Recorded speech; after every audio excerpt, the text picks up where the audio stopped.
My parents made me raise all my siblings. From age 6, while they collected government money for fake childcare, so when I tried to escape for college, they called CPS on me, but their own lies became the trap that destroyed them. In my family, the eldest daughter was expected to raise every child born after her. Not help with, not babysit, but become their actual mother from the moment they arrived home from the hospital. I changed my first diaper when I was 6 years old. You see, my mother was a former teen mom who treated pregnancy like catching a cold, something that just happened to you. My father worked construction, but somehow his paychecks always disappeared into new tools or nights at the bar. They both came from huge families where this was just how things worked. By the time I was 8, I had 3 siblings under my care. My parents would leave for their date nights while I heated bottles and rocked crying babies. Soon you'll get married and pass the burden on to someone else, my mother would say each time she announced another pregnancy, her eyes landing on me like I was hired help. Fast forward 8 years later, when I turned 14, my mother sat me down at the kitchen table with this formal announcement. She was pregnant again. Nothing new. Except this time, she handed me a notebook labeled Household Schedule with my name listed as primary caregiver from 6 a.m. to 11 p.m. You're old enough to handle night feedings alone now, she said. My father nodded from his recliner. We canceled your after-school activities. Family comes first. The worst part was when they told me I'd need to get a work permit to buy diapers because they couldn't afford extras. They called it giving me real-world experience. This is what love looks like in our culture, they said. You're so much better with them than we are. My days started at 5:30 a.m., making breakfast for 4 kids while my parents slept in. I fell asleep during a parent-teacher conference once, and my parents told everyone I must be partying. The youngest started calling me mama at the grocery store, and people would give us looks. Then came the breaking point. I'd worked so hard to get a full academic scholarship to my dream college. The acceptance letter arrived on a Tuesday. For once, I wasn't an underage mother. I was just Lisa, a normal girl, going to a normal college. I was in the middle of happy tears when my mother walked in. "I'm pregnant," she yelled. My face dropped. It was twins. That was the same week that my dad decided to be even more neglectful than usual. I had to be the one to hold my mom's hair when she vomited, to massage her feet, to fix her pregnancy cravings, all while taking care of the kids. The counselor called the next week saying I needed to submit final paperwork by 3 p.m. The baby got sick and wouldn't stop screaming. I missed the deadline by 10 minutes. The scholarship was withdrawn for lack of commitment. My parents said college would have been selfish anyway. I started planning my escape in secret, applied to community college and got accepted, got a part-time job at a grocery store and hid my money in a tampon box. My 16-year-old sister Sarah found out but promised to keep quiet. For once, everything was going according to plan. Until my parents found the acceptance letter I'd hidden in my chemistry textbook. My mother cried about all their sacrifices. My father threatened to kick me out if I abandoned the family. I didn't say a word. And the next day, I came home from work to find the house riddled with social workers. Apparently, my parents told them I was the neglectful caregiver who was supposed to be watching everyone. The social worker saw through it, but gave me an impossible choice. Either I stayed as the primary caregiver or my siblings would go into foster care. My parents stood there smirking like they'd won, but I had an ace up my sleeve. Sarah had been recording them on her phone for weeks. The social worker, Ms. Johnson, pulled out her clipboard and started asking questions while my parents stood there with their arms crossed. Sarah slipped her phone into my hand behind her back. I felt the weight of it like a lifeline. "These recordings," I said, my voice steadier than I felt. "They show everything." My mother's face went white. My father stepped forward, grabbing for the phone, but Ms. Johnson held up her hand. "Let's all stay calm. Lisa, can you show me what you have?" I played the first recording. My mother's voice filled the room, clear as day. "Lisa needs to understand her place. She's the oldest girl. This is her job until she gets married and has her own eldest daughter to take over." My father's voice followed. "If she thinks she's going to college instead of raising these kids, she's got another thing coming. We'll make sure of that." The room went silent. My parents exchanged panicked looks. Then my mother did what she always did when cornered. She started crying. "That's taken out of context," she wailed. "Lisa must have edited it with one of those apps. Kids these days can fake anything with technology." My father jumped on that immediately. "She's been unstable lately, talking about abandoning the family. She probably made this up to get attention." Ms. Johnson looked between us, her expression unreadable. "These are serious allegations. We'll need to verify the authenticity of these recordings." "Call Derek," my mother said suddenly. "My nephew Derek works in IT. He can prove these are fake." Within an hour, cousin Derek arrived with his laptop. He was 25 and had always been the family's go-to for computer problems. He listened to the recordings, typed on his computer, then looked up at Ms. Johnson. "Audio manipulation is incredibly easy these days," he said. "There are dozens of apps that can splice conversations together. Without the original files and metadata, there's no way to prove these are real." Sarah's face fell. I felt my heart sink. Of course the family would protect each other. That's what they always did. Ms. Johnson made notes on her clipboard. "I'll need to investigate further. In the meantime, the children will remain in the home under the current arrangement." After she left, my parents' masks dropped completely. My mother grabbed my arm hard enough to leave marks. "You think you're so smart? We're calling a family meeting. Let's see what Grandma Helen thinks about you trying to destroy this family." The next morning, our house filled with relatives. Grandma Helen sat in the living room like a queen holding court. She was my mother's mother, the matriarch who had raised 12 children and believed suffering built character. "I hear you've been making trouble," she said when she saw me, "recording your parents like some kind of spy. In my day, children who disrespected their elders got the belt." My aunts nodded in agreement. Uncle Tony, the lawyer, sat beside her taking notes. My mother had already called him about representing them if things escalated. "Lisa's always been difficult," my mother said, dabbing at her eyes. "We've tried everything. We even found a counselor friend who's been documenting her behavior issues." She produced a folder full of papers. I recognized the letterhead from Mrs. Patterson's counseling practice. She and my mother had gone to high school together. The papers claimed I showed signs of severe attachment disorder, oppositional defiance, and pathological lying. These are fake, I protested, but Grandma Helen silenced me with a look. Children who won't fulfill their family duties are sick in the head, she declared. Your mother did her duty. I did mine. Every woman in this family has done theirs. You think you're special? The family split into camps over the next few days. A few cousins privately told me they understood, but none would speak up publicly. Most sided with my parents. Family tradition was sacred. Breaking it meant betraying everything they stood for. My parents filed paperwork with the court claiming I was mentally unstable and had been turning the younger children against them. They wanted emergency custody formally transferred to them with me barred from any caretaking roles. The irony wasn't lost on me. You're going to regret this, my father said that night. We've given you everything. A roof over your head, food, a purpose, and this is how you repay us? The locks were changed the next morning. I came home from my shift at the grocery store to find my key didn't work. My clothes were in garbage bags on the lawn. The restraining order was taped to the front door. They'd claimed I'd threatened them during the family meeting. Sarah watched from her bedroom window, tears streaming down her face. She held up her phone, mouthing, "I'm recording." But what good would that do when the whole family was against us? I slept in my car that night, parked behind the grocery store. My manager found me the next morning when he came to open up. I begged him not to say anything. I needed this job more than ever now, but word traveled fast in our small town. By the end of the week, 3 of my father's construction crew buddies had come by the store. They didn't say anything directly, just stood in my checkout line, buying single items, making comments about ungrateful children who didn't appreciate their parents' sacrifices. My manager called me into his office the next day. "I'm sorry, Lisa, but we've been getting complaints. Customers say you seem distracted, that you're making mistakes. With everything going on, maybe it's best if you take some time off." "Please," I begged. "I need this job. I don't have anywhere else to go." He looked uncomfortable. "It's just temporary, until things settle down with your family situation." But we both knew it wasn't temporary. In a small town where my father's crew did half the construction work, crossing him meant consequences. I spent the next 2 nights in my car before the women's shelter finally had a bed. The intake worker looked at my restraining order and frowned. "Your parents filed this? Against their own daughter?" I nodded, too exhausted to explain. The shelter was loud and crowded, but it was better than my car. I had a bed, a locker for my things, and access to a shower. I could figure out the rest later. The family court hearing was set for the following week. My parents had Uncle Tony representing them pro bono. I had no one. Legal aid said I didn't qualify since technically I wasn't the one seeking custody. The morning of the hearing, I put on my best clothes, wrinkled from being stored in my car. Sarah texted me, "They've been coaching the kids all week. I'm sorry." I walked into the courtroom to find my parents looking like model citizens. My mother wore a conservative dress, my father a suit I'd never seen before. They'd brought character witnesses from their jobs. My mother's supervisor from the dental office where she worked part-time. My father's foreman. Even Mrs. Patterson was there with her fake therapy notes. "Your Honor," Uncle Tony began, "my clients are hardworking parents doing their best with a troubled teenager. Lisa has always had difficulty accepting authority. These recordings she claims to have are clearly fabricated, as our IT expert will testify." Derek took the stand and repeated his claims about audio manipulation. He showed the judge examples of apps that could create fake conversations. He was smooth, professional, believable. Then my parents testified. They painted a picture of a rebellious daughter who resented having younger siblings, who made up stories for attention, who had threatened to destroy the family if she didn't get her way. "We love all our children equally," my mother said, tears rolling down her cheeks. "But Lisa has always been different, difficult. We've tried so hard to help her. When it was my turn to speak, I felt like I was drowning. Every word I said sounded weak compared to their prepared statements. I tried to explain about the years of caretaking, the missed opportunities, the parentification, but without proof, it was my word against theirs. "Where are these recordings now?" the judge asked. "My sister has them," I said. "Sarah, she's been documenting everything." "Your 16-year-old sister?" The judge looked skeptical. "The one your parents claim you've been manipulating?" Sarah was called to testify. She walked in looking smaller than usual, her hands shaking. Our parents stared at her from their table. Uncle Tony smiled at her like a shark. "Sarah," he began gently, "has your sister Lisa been asking you to record your parents?" Sarah glanced at me, then at our parents. She didn't ask me to. I did it on my own. But she knew about it? She encouraged it?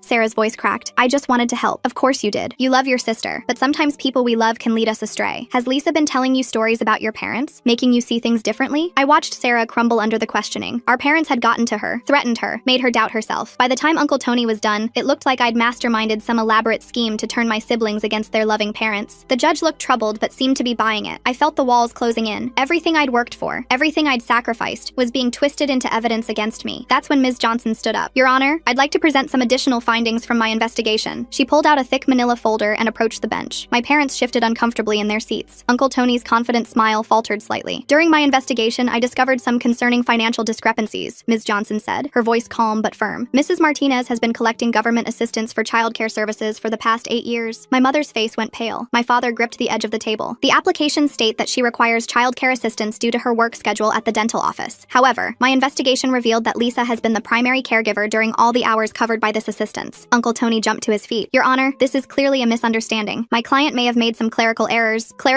that total over $20,000 in fraudulent claims," Ms. Johnson Johnson interrupted. She produced photocopies of the applications, each one signed by Mrs. Martinez, claiming she was paying for professional childcare services. The judge leaned forward, suddenly very interested. Ms. Johnson, are you suggesting welfare fraud? That's exactly what I'm suggesting, Your Honor. Furthermore, Mr. Martinez has been claiming Lisa as a dependent on his taxes, while simultaneously requiring her to work to support the household. He's been collecting child tax credits for a child who was functioning as an unpaid nanny and contributing financially to the family. My father stood up so fast his chair scraped against the floor. This is ridiculous. We've supported Lisa her entire life. Sit down, Mr. Martinez, the judge ordered sharply. Ms. Johnson, do you have documentation to support these claims? Ms. Johnson nodded and handed over more papers. Bank records showing deposits from government assistance programs, tax returns showing dependent claims, and most tellingly, security footage from the benefits office showing Mrs. Martinez signing these applications herself. My mother started sobbing loudly, not the calculated tears from earlier, but genuine panic. We were just trying to make ends meet. Construction work is seasonal. We needed help. Then why force your daughter to provide free childcare while collecting money meant to pay for that exact service? The judge asked. Uncle Tony tried to salvage the situation. Your Honor, even if there were some financial irregularities, that doesn't negate the fact that Lisa has been exhibiting concerning behavior. The recordings are still suspicious and, actually, Ms. Johnson interrupted again, I had those recordings analyzed by an independent audio forensics expert, not someone related to the family. She glanced pointedly at Derek, who suddenly found the floor very interesting. They're authentic. No signs of manipulation or editing. The judge's expression hardened. Mr. Tony, were you aware that your expert witness was a family member when you presented him as an objective professional? Uncle Tony's mouth opened and closed like a fish.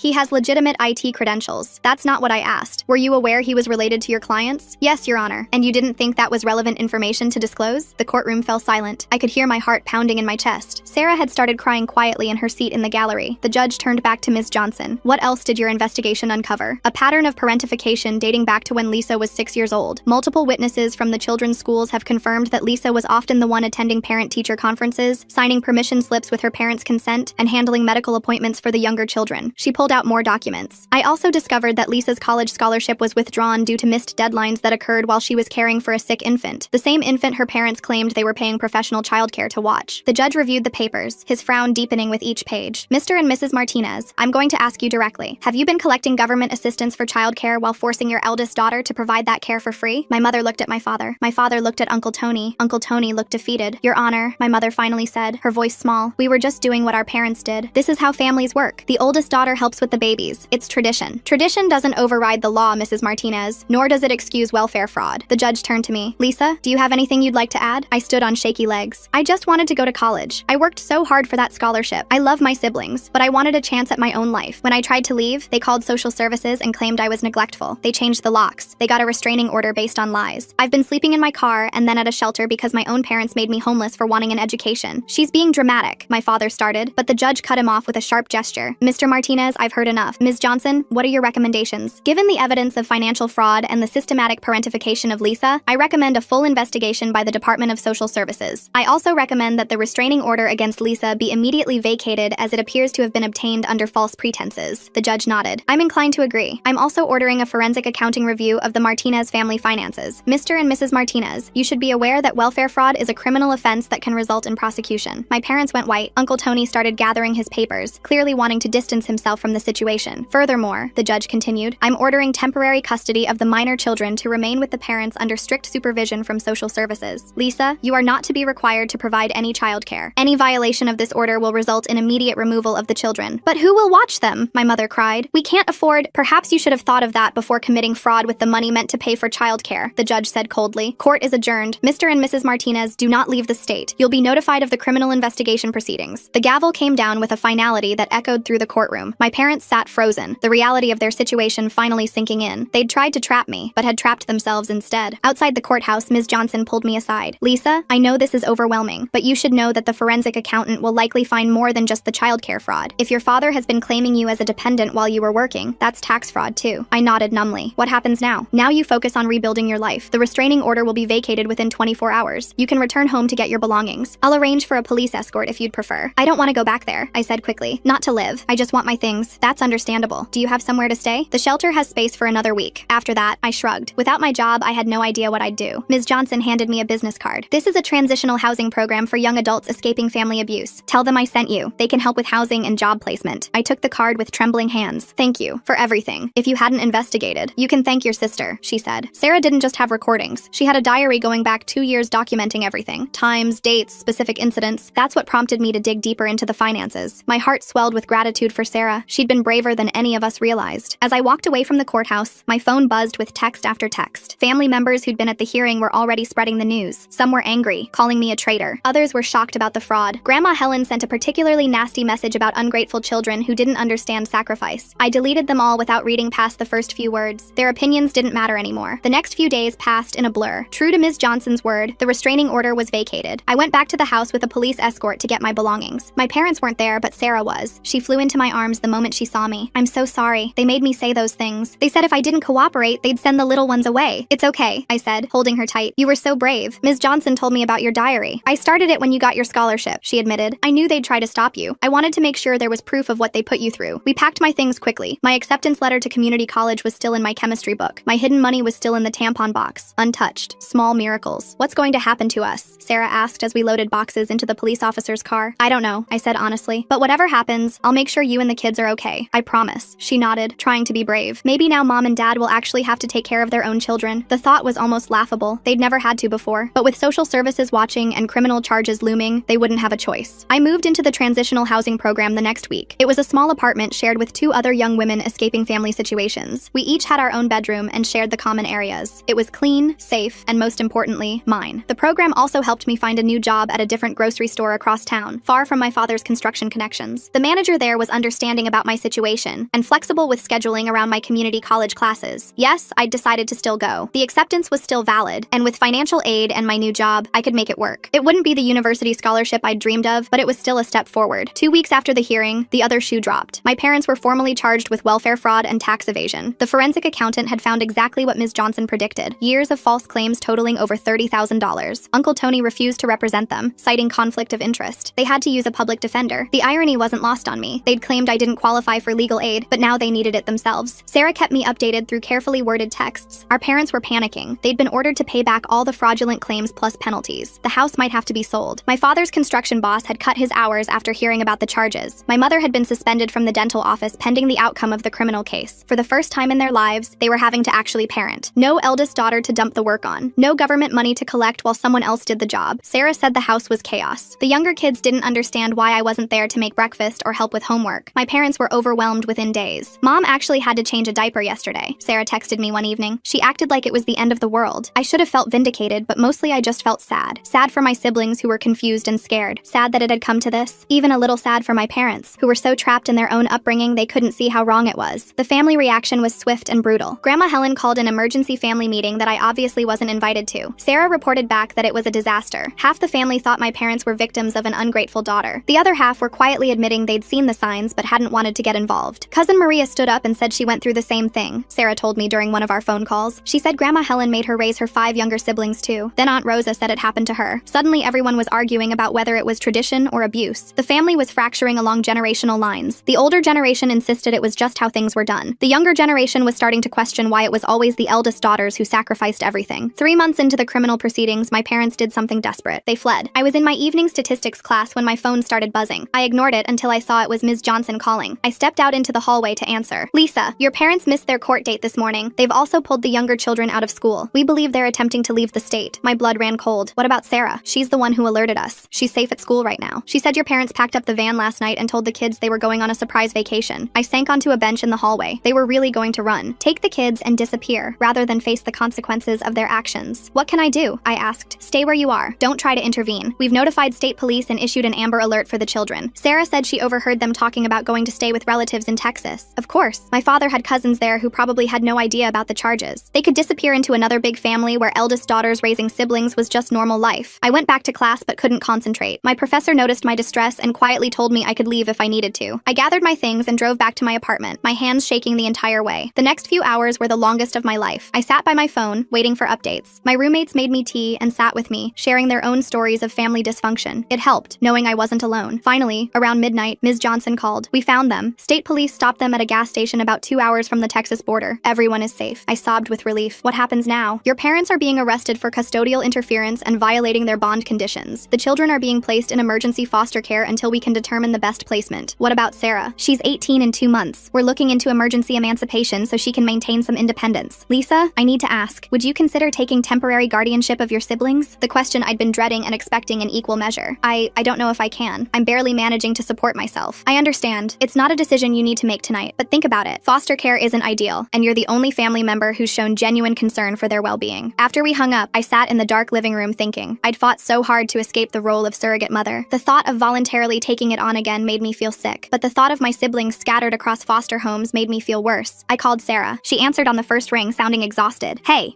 are you okay? Yeah, I'm at the police station. They're being really nice. They gave me hot chocolate. Ms. Johnson said they're looking into emancipating you early. Yeah, she mentioned that. Sarah paused. She also asked if I thought you'd take the kids. What do you think I should do? Sarah was quiet for a long moment. I think you should do whatever keeps you safe and healthy. You've sacrificed enough for this family. But, she trailed off. But maybe we could do it differently. Together. Not like before where you did everything, but like actual sisters helping each other. I could get a part-time job. We could apply for assistance, the legal kind. Make sure the kids get therapy to deal with everything. Break the cycle for real. I closed my eyes, feeling the weight of the decision. It would mean giving up the dorms, finding a bigger place, putting some dreams on hold again, or maybe just dreaming differently, Sarah said softly. College during the day, homework help at night, soccer practice and PTA meetings, normal family stuff, but where everyone pitches in, where the kids see what a real family looks like. She was painting a picture I'd never dared imagine. A family where responsibility was shared, where love didn't mean sacrifice, where we could heal together. Can I think about it? I asked. Of course, but Lisa, whatever you decide, I'm proud of you. You stood up to them. You broke free. That took more courage than any of us had. The next morning, I met with Ms. Johnson and a family court advocate. They laid out what temporary guardianship would entail. Financial assistance was available. The kids would get counseling. Sarah would be emancipated and could be a co-guardian. We'd have support from social services. Your parents will likely get prison time, the advocate explained. 2 to 3 years based on the charges. The kids need stability during that time. Foster care can provide that, but family placement is always preferred if it's healthy. I thought about my siblings. The 8-year-old who'd stopped talking to me after our parents' manipulation. The twins who were probably so confused. The baby who'd called me mama before I taught him my real name. What about Grandma Helen? I asked. Won't she try to get custody? Ms. Johnson shook her head. She's been deemed unfit due to her age, and the fact that she knew about the parentification and encouraged it. Several family members have come forward with their own stories after your case became known. She's facing her own investigation now. The dominoes were falling throughout the family. The secret everyone had kept for generations was finally in the light. If I say yes, I said slowly, I need guarantees. The kids get therapy. Sarah and I get family counseling to learn how to do this right. Financial support for housing and childcare. Real childcare, not me missing classes. And help navigating college with this responsibility. All of that can be arranged, the advocate assured me. We want this to succeed if you choose to do it. The goal is to break the cycle, not perpetuate it. I asked for one more day to decide. That evening, I sat with my roommates and talked it through. They'd both escaped abusive families and understood the weight of what I was considering. The question is, one of them said, can you live with either decision? If you take them, can you handle the responsibility without losing yourself? If you don't, can you handle the guilt? It was a fair question. I'd spent so long being forced into motherhood that I didn't know if I could choose it freely. But maybe that was the point. This time, it would be a choice. That night, I made a list. Pros and cons. Dreams deferred versus siblings scattered. The life I'd planned versus the family I could build. By morning, I had my answer. I called Ms. Johnson. I'll do it, but only with Sarah as co-guardian and all the support we discussed. I'll start the paperwork. Lisa, I want you to know how proud I am of you. Not just for taking this on, but for setting boundaries and asking for help. That's what breaking the cycle looks like. The next few weeks were a whirlwind. Court hearings for guardianship, apartment hunting with a social worker, meetings with the kids' teachers and counselors, setting up therapy schedules, learning about trauma-informed parenting. My parents' criminal trial was set for the following month. They were being held without bail after the flight attempt. I hadn't spoken to them since the first hearing, and I didn't plan to. Some bridges were meant to stay burned. The day I got guardianship was surreal. The judge made it clear this was temporary, pending my parents' criminal trial and sentencing. But for now, I was legally responsible for my siblings. This time, with support and resources, and my own choice backing it up. Sarah and I moved into a 4-bedroom apartment subsidized by the Family Assistance Program. It was in a better school district, close to both my community college and Sarah's high school. We spent a weekend painting bedrooms and assembling furniture, trying to make it feel like home. The kids were brought over on a Tuesday afternoon. They looked shell-shocked, clutching garbage bags of hastily packed belongings. The 8-year-old wouldn't meet my eyes. The twins hid behind the social worker. The toddler reached for me instinctively, then pulled back, confused. Hey guys, I said, kneeling to their level. I know this is scary and confusing, but Sarah and I are going to take care of you for a while, okay? This is your new home. Why can't we go home? One of the twins asked. Because mom and dad made some bad choices and have to face consequences, Sarah said gently. But we're going to be okay, all of us together. It wasn't easy. The first week was rough. Tantrums and tears and questions I didn't know how to answer. The 8-year-old finally broke down and admitted our parents had told him I was trying to steal them away. It took patient explanation from his therapist to help him understand the truth. But slowly, we found a rhythm. Sarah and I split the morning routine. I handled breakfast while she got the little ones dressed. We hired a real babysitter for the hours between school and when one of us could be home. The kids did homework at the kitchen table while I cooked dinner. Sarah helped with baths and bedtime while I studied. It wasn't the college experience I'd dreamed of. No dorm parties or late-night study sessions in the library. But it was real. It was mine. It was ours. The community college professors were understanding about my situation. Several had been through similar experiences and offered offered extensions when family court dates conflicted with exams. My grades stayed strong, even with the chaos at home. 3 months into our new arrangement, something beautiful happened. I was making dinner when the toddler tugged on my shirt. "Lisa," he said, using my actual name. "Can I help?" I handed him a wooden spoon to stir the pot, keeping my hand over his to guide him. "Good job, buddy. I love you, Lisa," he said matter-of-factly, then toddled off to play with his blocks. Sarah caught my eye from across the kitchen where she was helping with math homework. We both had tears in our eyes. This was what love was supposed to look like. Not obligation or tradition or guilt, just choice and care and building something better. My parents' trial began the following week. Sarah and I agreed to keep the kids home that day, not wanting them to see their parents in orange jumpsuits and shackles. But we watched the news coverage that night after they were asleep. Both parents pleaded guilty to reduce charges in exchange for lighter sentences. 2 years for the fraud, 3 years probation after. They'd have to pay restitution and attend parenting classes if they wanted any chance of regaining custody after release. "Do you think they'll try?" Sarah asked as we turned off the TV. "I don't know," I admitted. "Maybe prison will change them. Maybe they'll realize what they lost. Or maybe they'll come out angry and try to go back to how things were. We'll be ready either way," Sarah said firmly. "The kids are in therapy. We're documenting everything. We're doing this right." She was right. We had 2 years to establish a stable, healthy home. 2 years to help the kids heal. 2 years to prove that the cycle could be broken. I thought about the scholarship I'd lost, the dorm room I'd never sleep in, the traditional college experience that had slipped away. But sitting in our living room, listening to Sarah quiz herself for a history test while I worked on calculus problems, I realized I hadn't lost my dreams. They'd just taken a different shape. I was still going to graduate, still going to transfer to a 4-year university. It would take longer, be harder, require more juggling, but I'd have something else too. A family I'd chosen to build, siblings who knew they were loved without conditions, a sister who stood beside me as an equal partner. The cycle our grandmother had perpetuated, that our mother had continued, stopped with us. Sarah and I would make mistakes, certainly, but we'd never tell the kids that sacrifice was love. We'd never make them choose between their dreams and their family. We'd show them that both were possible, with help and boundaries and the courage to do things differently. As I closed my textbook for the night, I felt something I hadn't experienced in years: hope. Not just for my own future, but for all of ours. We were writing a new story, one page at a time. The sentencing hearing arrived faster than expected. Sarah and I sat in the back row, watching our parents stand before the judge in their orange jumpsuits. They looked smaller somehow, diminished by months of legal proceedings and the weight of their choices. The prosecutor laid out the case methodically. $32,000 in fraudulent welfare claims, 8 years of tax fraud, child endangerment through parentification, custodial interference, flight to avoid prosecution. Each charge carried its own penalty. My mother's public defender tried to argue for leniency, citing their difficult upbringing and financial hardship, but the judge wasn't having it. She'd reviewed all the evidence, including Sarah's diary and the recordings that Derek had tried to discredit. "Mr. and Mrs. Martinez," the judge said, her voice stern, "you systematically exploited your eldest daughter for nearly a decade. You collected government funds meant for her care while forcing her to provide that care herself. When she tried to pursue education, you sabotaged her opportunities. When she sought independence, you used the legal system to punish her." My father's jaw clenched. My mother stared at the floor. "I'm sentencing you each to 24 months in state prison, followed by 3 years of supervised probation. You will pay full restitution of $32,000 plus penalties. Upon release, you must complete a court-approved parenting program before any consideration of custody restoration." The gavel came down. My parents were led away without looking back at us. I felt Sarah's hand slip into mine, squeezing tight. Outside the courthouse, Ms. Johnson met us with paperwork. "The permanent guardianship hearing is next month. Given your parents' sentences and the stability you've provided, I expect it to go smoothly." That afternoon, I picked up the kids from school. The 8-year-old Marcus had started talking to me again after months of therapy. The twins, Rosa and Elena, ran to the car chattering about their art projects. Little Gabriel, now 3, insisted on showing me the dinosaur sticker his teacher had given him. "Where were you and Sarah this morning?" Marcus asked as we drove home. I'd learned honesty worked better than evasion. "We were at court. Your mom and dad got their sentences today." "How long?" His voice was small. 2 years. "But you'll be able to visit them if you want to, when they're ready." He nodded, processing this. "Will we still live with you?" "As long as you need to. Sarah and I aren't going anywhere." That evening, while Sarah helped with homework and I prepared dinner, my phone rang. Unknown number. I almost didn't answer, but something made me pick up. "Is this Lisa Martinez?" The voice was unfamiliar, professional. "Yes, this is Victoria Chen from the County Community Foundation. We received your application for the Returning Student Scholarship. I'm pleased to inform you that you've been selected as one of this year's recipients." I nearly dropped the phone. I'd applied on a whim, encouraged by my English professor who'd noticed my situation. The scholarship would cover my remaining community college expenses and help with the transfer to a 4-year university. "The committee was particularly moved by your essay about breaking generational cycles while maintaining family bonds," Victoria continued. "The award ceremony is next week if you're able to attend." After hanging up, I stood in the kitchen, overwhelmed. Sarah noticed first. "What's wrong?" she asked, abandoning the math worksheet. "Nothing's wrong. I got the scholarship, the one Professor Martinez told me about." Sarah squealed and hugged me tight. The kids looked up from their activities, confused but catching our excitement. "Does this mean you're going away?" Gabriel asked, his lower lip trembling. I knelt down to his level. "No, buddy. It means I can finish school here and then go to a bigger school nearby. I'll still be home every night." The scholarship ceremony was small, held in the community college library. 20 returning students, each with their own story of perseverance. I wore my best dress, the one I'd bought secondhand for court appearances. Sarah and the kids sat in the front row, Gabriel waving enthusiastically enthusiastically every time I looked their way. When they called my name, I walked to the podium on shaky legs. The scholarship coordinator handed me the certificate and an envelope containing the first installment. It wasn't a fortune, but it was enough. Enough to stop worrying about choosing between textbooks and groceries. Enough to hire a reliable babysitter for evening classes. Enough to believe that dreams deferred weren't always dreams denied. 2 weeks later, Grandma Helen died. The call came from Aunt Rosa, her voice carefully neutral. The funeral is Saturday. You should know that some family members don't think you should come. I understand, I said, and I did. The family fracture that had started with my case had never healed. Half of them still believed I'd destroyed a sacred tradition. The other half had started questioning everything they'd been taught about family obligations. Sarah and I discussed it that night after the kids were asleep. I want to go, she said. Not for her, but for closure, to see that it's really over. We arranged for the kids to stay with a respite care family for the day. The funeral was held at the same church where I'd been baptized, where I'd spent countless Sundays wrestling with younger siblings while my parents dozed in the pew. The reception hall was thick with tension. Conversation stopped when we entered. Some relatives turned their backs. Others nodded acknowledgement. Cousin Maria approached first, her own eldest daughter at her side. I've been thinking about what you did, she said quietly. My Isabella is 15 now. I've been making her help with her siblings the same way. She trailed off, glancing at her daughter. We're going to do things differently. One by one, other cousins approached, some to condemn, others to confess their own struggles. The generational divide was stark. The older relatives spoke of duty and sacrifice. The younger ones whispered about dreams abandoned and childhoods lost. Uncle Tony cornered me near the coffee station. You destroyed this family, he said, his voice low and venomous. Your parents are in prison because of you. They're in prison because they committed fraud, I replied calmly. I just told the truth. He stormed off, but not before I caught the doubt in his eyes. Even he was beginning to question the narrative he'd helped construct. As we left, I noticed Derek standing by his car, looking uncomfortable. He approached hesitantly. Lisa, I need to apologize. What I did in court, lying about those recordings. My mom pressured me, said family comes first, but he shrugged helplessly. I've got a daughter now. Made me think about what kind of family traditions I want to pass on. I nodded, not offering forgiveness, but acknowledging his words. Some bridges could be rebuilt. Others were better left as rubble. The permanent guardianship hearing went smoothly, as Ms. Johnson had predicted. Our parents didn't contest it, perhaps finally understanding that their choices had consequences. The judge praised the stable home Sarah and I had created, noting the children's improved school performance and emotional well-being. Spring semester brought new challenges. I'd registered for 18 credits, determined to graduate on time despite everything. Sarah juggled her senior year of high school with part-time work at a local bakery. We tag-teamed childcare duties with military precision, our shared calendar color-coded and constantly updated. The hardest part was helping the kids process their trauma. Marcus had nightmares about being taken away again. The twins wet the bed when stressed. Gabriel clung to us constantly, afraid we'd disappear like his parents had. Their therapist, Dr. Cassandra Williams, became our lifeline. She taught us about trauma responses and attachment repair. Slowly, painfully, we learned to be the stable, predictable presence the kids needed. Healing isn't linear, she reminded us during one particularly difficult week when Marcus had refused to go to school, and the twins had been caught stealing snacks to hide in their room. They're testing whether you'll abandon them when things get hard. We didn't abandon them. We showed up day after day, even when exhaustion made our bones ache and stress gave us matching tension headaches.